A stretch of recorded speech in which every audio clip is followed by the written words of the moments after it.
और चढ़ल जवानी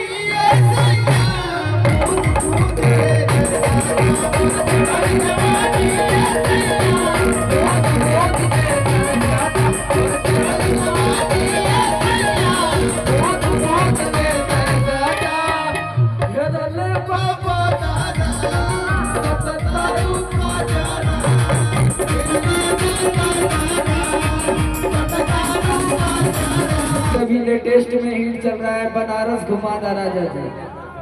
तो एक बार अभिराम पांडे जी के लिए जोरदार ताली होनी चाहिए भैया।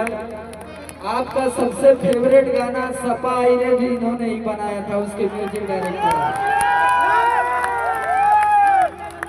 अभी इसके पहले एक गाना बरसात में आया था, कौन गाना रहा ये दिखाओ भैया। कि मोर चढ़ल जवानी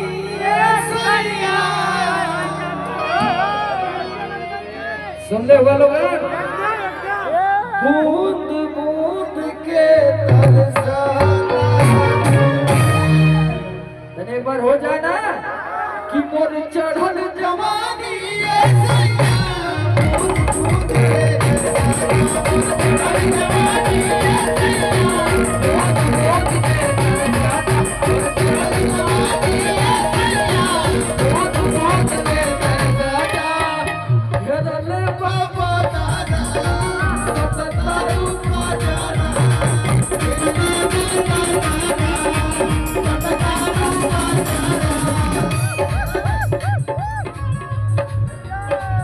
आराम से घबराए के ना,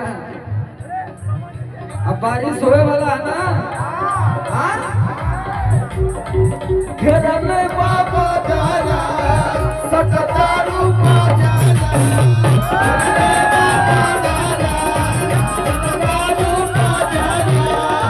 ऊपरा से कइले बारू कलाकार का जाना, ऊपरा से कइले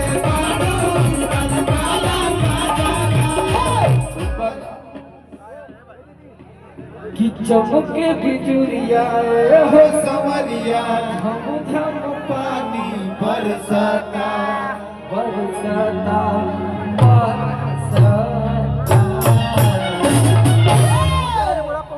कैसे कि मोर चढ़ल जवानी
हमारे, अरे सॉरी, प्रकाश गुप्ता जी, इस परिवार से बहुत लगाव है आपका, इनकी तरफ से बहुत सारा आशीर्वाद आया है।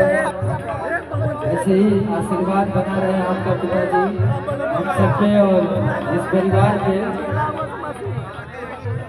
देवल रोज साड़ी अभी देखिए, अभी निशा जी अभी कुछ सुनाई ही नहीं है आपको, तो छोटा छोटा कुछ हो जाए। फिर निशा जी गाएंगे, सुधीर लाल जी हैं, मनोज लाल जी हैं, शिवम यादव जी हैं, हमारे भाई बबलू घातक जी हैं। तो